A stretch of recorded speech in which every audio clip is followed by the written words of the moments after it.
Hello बच्चों। आज हम कॉन्सेप्ट ऑफ जीन और उसमें भी हम मॉडर्न कॉन्सेप्ट की हम बात करेंगे। पहले वाले लेक्चर में हमने जीन्स की बात की थी और उसमें हमने क्लासिकल कॉन्सेप्ट की बात की थी और हमने ये देखा था कि जो क्रोमोसोम्स होते हैं, जो न्यूक्लियस में क्रोमोसोम्स प्रेजेंट होते हैं, उनमें जीन्स प्रेजेंट होते हैं। जीन्स का नंबर जो होता है वो ज़्यादा होता है as compare to number of chromosomes. और जीन जिस जगह पर क्रोमोसोम में प्रेजेंट होते हैं वो उस जगह को हम क्या बोलते हैं? लोकस। और क्रोमोसोम्स जो होते हैं, सॉरी, जीन्स जो होते हैं वो लीनियर ऑर्डर में अरेंज्ड होते हैं। इस टाइप से अपन ने देखा था जब अपन ने क्लासिकल कॉन्सेप्ट की बात की थी, है ना। तो ये हमने बात की थी। और इन म्यूटेशन कॉज हो सकता है, ये रिस्पॉन्सिबल होते हैं for the expression of the characters, और ये होते हैं क्या? Hereditary material. तो आज हम बात करते हैं modern definition of gene. Modern definition क्या है जीन की, उसकी आज हम बात करते हैं। तो gene is the unit of genetic information. हमको ये पता है जीन क्या है। ये यूनिट है जेनेटिक इंफॉर्मेशन की, जो एक जनरेशन से दूसरे जनरेशन में पास ऑन होती है। कि जो अपन देखते हैं कि कुछ कैरेक्टर्स होते हैं पेरेंट्स के, वो अपने ऑफस्प्रिंग में जाते हैं और फिर ऑफस्प्रिंग से उनके ऑफस्प्रिंग में जाते हैं। तो ये क्या है? जीन्स जो होती है ये ट्रेवल करती है from one generation to next generation. तो it is the unit of genetic information. और इनको अपन क्या बोल सकते हैं? The sequence of DNA that specifies one polypeptide. ठीक है, सीक्वेंस ऑफ डीएनए, ये क्या है? आप यहाँ देख सकते हैं डीएनए। ठीक है, दैट स्पेसिफाइज वन पॉलीपेप्टाइड। क्योंकि अपन देखते हैं कि ट्रांसक्रिप्शन का प्रोसेस होता है, ट्रांसलेशन का प्रोसेस होता है। डीएनए पर जो इंफॉर्मेशन होती है वो एमआरएनए पर आती है और एमआरएनए से फिर वो प्रोटीन सिंथेसिस में वर्क करता है। तो यहाँ पर आप देख सकते हैं the sequence of DNA that specifies one polypeptide. यहाँ आप देख सकते हैं ये जीन लिखा हुआ है। Including includes coding as well as non coding regulatory sequence. तो जीन्स क्या है? जीन्स क्या? Unit of genetic information including या includes coding as well as non coding regulatory sequence. जो अपन ने कोडिंग और नॉन कोडिंग बात की थी, क्लासिकल कॉन्सेप्ट जब अपन ने पढ़ा था तब अपन ने बात की थी। फिर एस बेंजर 1957 में coined different terms for different nature of gene. मतलब जो जीन है उनकी डिफरेंट नेचर के आधार पर उसने डिफरेंट टर्म्स दिए, जैसे कि सिस्ट्रॉन, रैकॉन, म्यूटॉन। ये अपन अभी बात करेंगे कि एस बेंजर ने कॉइन किए डिफरेंट टर्म्स जैसे क्या है? सिस्ट्रॉन क्या है? रैकॉन क्या है? म्यूटॉन क्या है? ठीक है, for different nature of gene. अब नेचर ऑफ जीन सिस्ट्रॉन की क्या होती है, रेकॉन की क्या होती है, म्यूटॉन की क्या होती है, अभी अपन देखते हैं। And genetic material in relation to the chromosome on the basis of genetic phenomena to which they involve. तो यहाँ आप इस डायग्राम में भी देख सकते हैं, ये देख सकते हैं, ये जेन 1 जेन 2, ठीक है, सेगमेंट्स। तो सिस्ट्रॉन जो है वो क्या है? Genes as unit of transmission. Genes जो यूनिट होती है ट्रांसमिशन के लिए, genes as a unit of transmission, उनको हम क्या बोलते हैं? सिस्ट्रॉन। ठीक है, जीन्स जो कि यूनिट होती है रिकॉम्बिनेशन के लिए, वो उनको हम क्या बोलते हैं? रेकॉन। ठीक है, वर्ड से ही पता पड़ रहा है, R for recon, R for recombination. ठीक है, और एम फॉर म्यूटॉन और एम फॉर म्यूटेशन। तो gene as unit of mutation उसको हम क्या बोलते हैं? म्यूटॉन। तो एक बात की हमने सिस्ट्रॉन, एक बात की हमने रेकॉन, और एक बात की हमने म्यूटॉन की। ठीक है, तो जीन्स जो हैं उनको डिफरेंट टर्म्स दिए गए on basis of different nature. उनकी डिफरेंट नेचर के आधार पर उसको अपन सिस्ट्रॉन भी बोलते हैं, उसको अपन रेकॉन भी बोलते हैं, उसको अपन म्यूटॉन भी बोलते हैं। तो सिस्ट्रॉन कौन सी होती है? तो जीन्स जो कि as a unit of transmission उनको हम बोलते हैं cistron. Genes as a unit of recombination उनको हम बोलते हैं रेकॉन। और genes as a unit of mutation उसको हम क्या बोलते हैं? म्यूटॉन। ठीक है,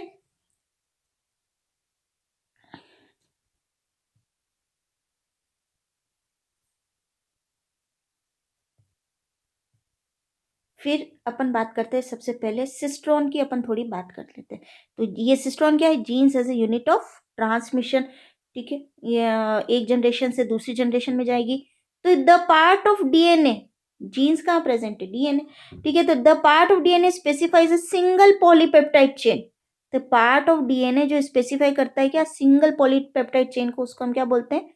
cistron.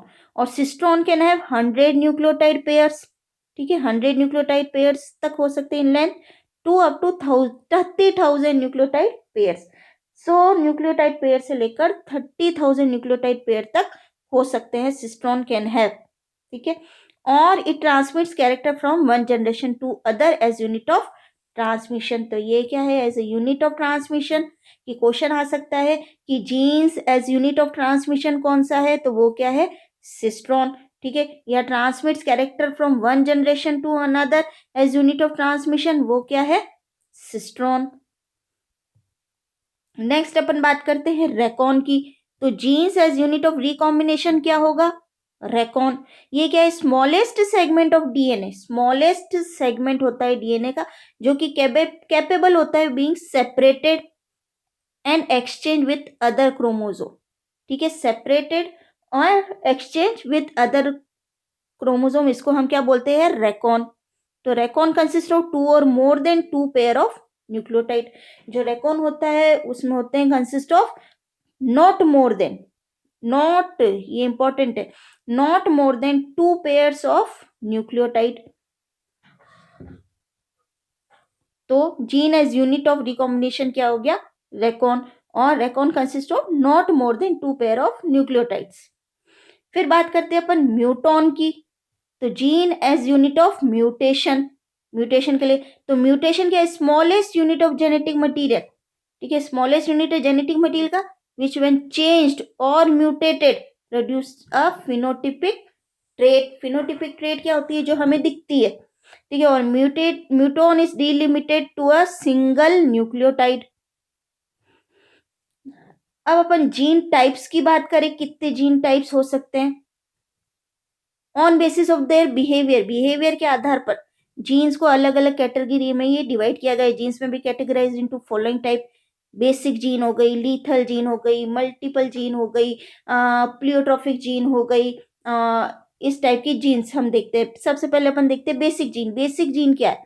These are the fundamental genes. Fundamental genes होती है that bring about expression of particular character, ठीक है। फंडामेंटल जीन होती है जो लाती हैं, ब्रिंग अबाउट करती हैं expression of a particular character, उनको हम क्या बोलते हैं? Basic gene. Lethal gene, this bring about the death their possessor, ठीक है, ये ब्रिंग करती हैं, ये डेथ हो सकती है जिनमें ये लीथल जीन्स जो होती है वो प्रेजेंट होती है। तो these bring about the death their possessor. Multiple gene, multiple gene जब दो या 2 और more pairs of independent gene act together to produce a single trait. कि भाई ये जीन 1 है, ठीक है, ये जीन 2 है, ठीक है, और भी अगर 2 और more pairs of independent gene act together to produce a character या फिनोटिपिक ट्रेट, फिनोटिपिक ट्रेट, इसको हम क्या बोलते हैं? Multiple gene. तो when 2 or more pair of independent genes, 2 or more pair of independent genes act together to produce a single phenotypic trait. अब cumulative gene, कुछ genes होते हैं उनके एडिटिव इफेक्ट्स होते हैं on the action of other gene. तो some genes have additive effect on the action of other gene, इनको हम क्या बोलते हैं? Cumulative gene. प्लियोट्रॉफिक जीन, मतलब genes which produce change in more than one character. तो जीन्स जो produce करते हैं change in more than one character, उनको हम बोलते हैं प्लियोट्रॉपिक जीन।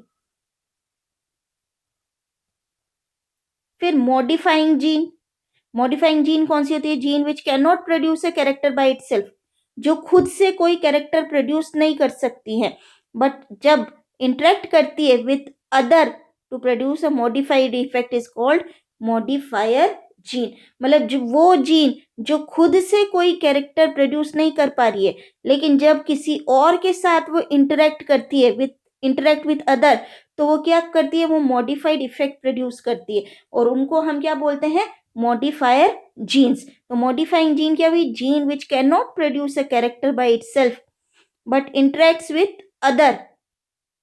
ठीक है, the gene which can not produce a character by itself but interacts with other to produce a modified effect is called modifier gene. फिर inhibitory gene क्या होती है, जीन विच सप्रेस और inhibits the expression of another gene, कि वो gene जो suppress करती है, इनहिबिट करती है, रोकती है एक्सप्रेशन ऑफ कोई दूसरी जीन का, उसको हम क्या बोलते हैं, इनहिबिटरी जीन। तो जीन वो जीन जो कि सप्रेस करती है या इनहिबिट करती है या रोकती है एक्सप्रेशन ऑफ अनदर जीन, उसको हम बोलते हैं इनहिबिटरी जीन। यहाँ आप डायग्राम में देख सकते हैं, क्रोमोसोम है, ये कंडेंस्ड फॉर्म में है। ठीक है, यहाँ पर आप ये हेलिकल स्ट्रक्चर देख सकते हैं। फिर जीन एक्शन की अपन बात करें, ये आप देख सकते हैं, ये डीएनए ट्रांसक्रिप्शन हुआ तो एमआरएनए बना। ठीक है, एमआरएनए से ट्रांसलेशन हुआ तो ये प्रोटीन का फॉर्मेशन हुआ। तो जीन एक्शन क्या होता है, the influence of gene resulting in the expression of genetic character. ठीक है, इन्फ्लुएंस ऑफ जीन, ठीक है, influence of gene resulting in the expression of genetic character is called gene action. ठीक है, जो जीन है वो इन्फ्लुएंस करेगी, ठीक है, और उससे क्या होगा, एक्सप्रेशन ऑफ जेनेटिक कैरेक्टर, और उसको हम क्या बोलेंगे, जीन एक्शन। तो genes are generally associated with the production of enzymes. हम ये जानते हैं कि जीन्स जो है वो जनरली एसोसिएट होते हैं with production enzymes which they synthesize from chemical substance available in the body cells through a process of autocatalysis.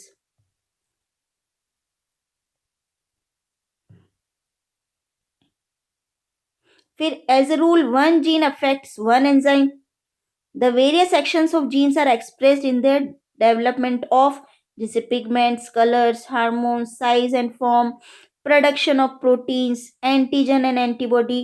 ठीक है, and production decisive effect on human disease जैसे कि एल्बिनिज्म और टायरोसिनोसिस। तो बच्चों आज अपन ने बात की मॉडर्न कॉन्सेप्ट ऑफ जीन की बात की।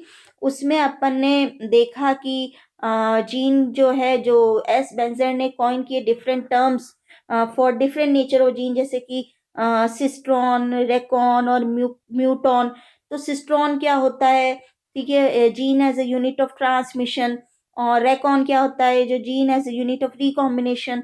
म्यूटॉन क्या होता है, gene as a unit of mutation. Gene types की अलग अलग बात की कि बेसिक जीन क्या है, लीथल जीन क्या है, multiple gene, pleiotropic gene, cumulative gene और इनहिबिटरी और मॉडिफाइंग जीन की अपन ने बात की। तो बच्चों आज अपन ने जीन कॉन्सेप्ट और उसमें अपन ने मॉडर्न कॉन्सेप्ट की बात की। तो आशा है कि आपको टॉपिक समझ में आया होगा।